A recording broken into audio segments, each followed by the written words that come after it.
যেই মাটির গন্ধে বড় হওয়া, যেই ধূলিকণায় মিশে আছে শৈশবের স্মৃতি, সেই শিবগঞ্জের মাটি আর মানুষের অধিকার আদায়ের মিছিলে যিনি ছিলেন প্রথম সারির অগ্রসৈনিক, তিনি মোহাম্মদ শাহজাহান মিয়া। স্বৈরাচার শাসনামলে রাজনৈতিক দমন পীড়ন আর সংকটের মধ্যেও শিবগঞ্জের মানুষের পাশে দাঁড়িয়েছেন রাজপথে। আজও সেই একই সাহসে তিনি লড়ে যেতে চান শিবগঞ্জের মানুষের অধিকারের জন্য। ক্ষমতার রাজনীতি নয়, মানুষের পাশে থাকা রাজনীতি তাঁর আদর্শ। আমার স্বপ্ন দলমত নির্বিশেষে এই উপজেলাকে একটি মডেল উপজেলা হিসাবে গড়ে তোলার। আমরা যারা তরুণ ভোটার আছি তারা তার উন্নয়ন দেখার সুযোগ পাইনি, কিন্তু আমরা বর্তমানে বিভিন্ন জায়গা থেকে শুনছি তার যে শিবগঞ্জ উপজেলায় উন্নয়ন রয়েছে তার মধ্যে অন্যতম শিবগঞ্জ উপজেলা স্বাস্থ্য কমপ্লেক্স এবং একটি উপজেলা পর্যায়ের স্টেডিয়াম সহ বিভিন্ন একাডেমিক ভবন। আমাদের এখানে 9টি এমপিওভুক্ত ডিগ্রি কলেজ রয়েছে, সে 9টিতেই ওনার উন্নয়নের ছোঁয়া রয়েছে।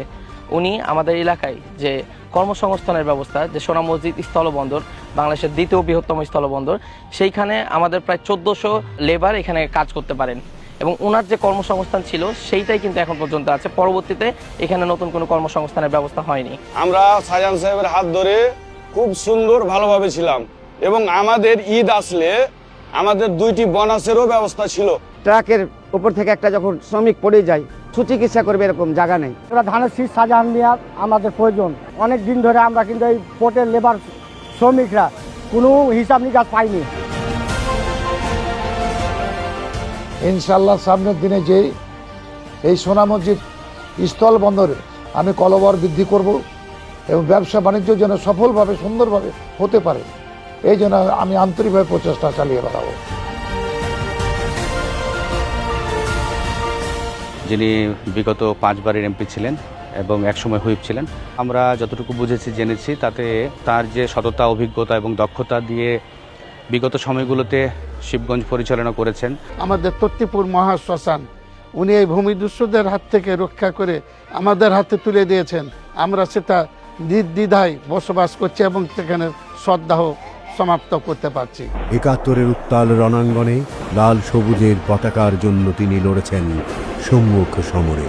গুলি খেয়েছেন বাম পায়ে ও ডান হাতে, পিছু হটেননি। অধ্যাপক শাহজাহান মিয়া আমাদের কমান্ডার ছিলেন।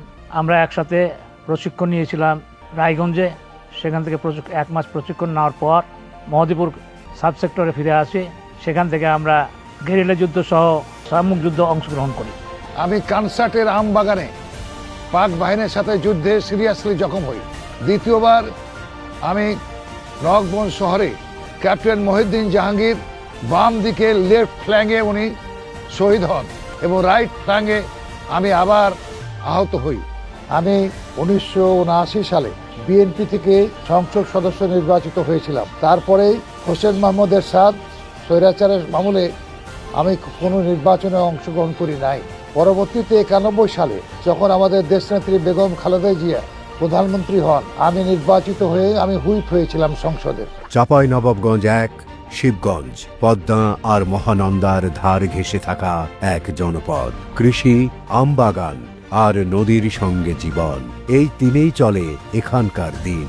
কিন্তু নদী ভাঙন, পানি ওঠানামা আর তীর রক্ষা ব্যবস্থাপনার ঘাটতি বছরের পর বছর বহু পরিবারকে ঠেলে দেয় অনিশ্চয়তার দিকে। আমার উপজেলার পাঁকা, দুর্লভপুর এবং উজিরপুরের নদী ভাঙন, এখানে নদী ভাঙনের ফলে অনেকে বসত ভিটা হারিয়ে দিয়েছে এবং অনেকে হারাতে চলেছে। আমাদের সরকার হলে আমি নদী ভাঙন রোধ করার জন্য সর্বাত্মকভাবে প্রচেষ্টা চালিয়ে যাব। তারেক রহমানের নেতৃত্বে এটা সফল হবে বলে আমি বিশ্বাস করি। আমি সিসি ভোট দিয়ে এমপি করতে চাই। আমরা শাহীন সাহেবকে এমপি হিসাবে দেখতে চাই। এমপি হয়ে আসুক এবং তার অসম্পূর্ণ কাজগুলা সম্পূর্ণ করুক। শহীদ রাষ্ট্রপতি জিয়াউর রহমান গ্রাম, কৃষক আর পরিবারকে রাষ্ট্রনীতির কেন্দ্রে এনেছিলেন। দেশনেত্রী বেগম খালেদা জিয়া নিপীড়িত মানুষের কণ্ঠস্বর হয়ে গণতন্ত্রের প্রশ্নে ছিলেন আপোষহীন। সেই ধারাবাহিকতায় আজ তারেক রহমান নিরাপদ ও সমৃদ্ধশালী বাংলাদেশ গড়ার বাস্তবমুখী পরিকল্পনা করেছেন। চাঁপাইনবাবগঞ্জ 1 আসনের সকলের অধিকার নিশ্চিত করতে বিএনপির নীতিগুলো বাস্তবায়ন করবেন মোহাম্মদ শাহজাহান মিয়া। একটি কৃষক কার্ড কৃষকের জীবনে আনবে নিরাপত্তা ও নিশ্চয়তা। ফ্যামিলি কার্ডের মাধ্যমে প্রতিটি পরিবার পাবে মাসিক খাদ্য ও আর্থিক সহায়তা। সবার জন্য সুলভ স্বাস্থ্যসেবা, এটি বিএনপির স্বাস্থ্যনীতি। বিদেশি ভাষা ও স্কিল ট্রেনিং যুবকদের তৈরি করবে বিশ্বমানের কর্মক্ষম শক্তি হিসেবে। শিক্ষা হবে আনন্দময়, আধুনিক ও দক্ষতা ভিত্তিক। শিশুরা ছোটবেলা থেকেই বাধ্যতামূলক ক্রীড়া শিক্ষা পাবে। সকল ধর্মের উপাসনালয়ের প্রধান, সবার জন্য সম্মানী ভাতা ও সামাজিক মর্যাদা নিশ্চিত করা হবে। 5 বছরে 25 কোটি গাছ রোপণ করা হবে। গড়ে উঠবে একটি টেকসই, সবুজ ও নিরাপদ বাংলাদেশ।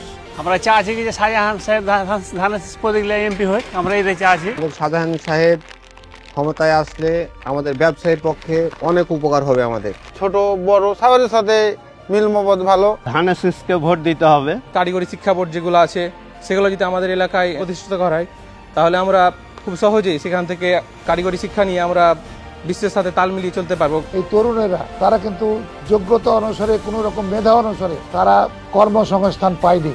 বিশেষ করে শিক্ষিত জনকে আমি কর্মসংস্থানের ব্যবস্থা করবো ইনশাল্লাহ।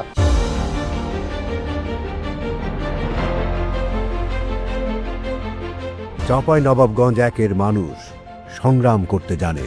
তারা চায় এমন জীবন যেখানে ভাঙন নয়, থাকবে স্বস্তি, ভোগান্তি নয়, থাকবে সুযোগ। এই এলাকার আগামী দিন কেমন হবে সেই সিদ্ধান্ত আপনার হাতেই। ভোট দিন ধানের শীষে।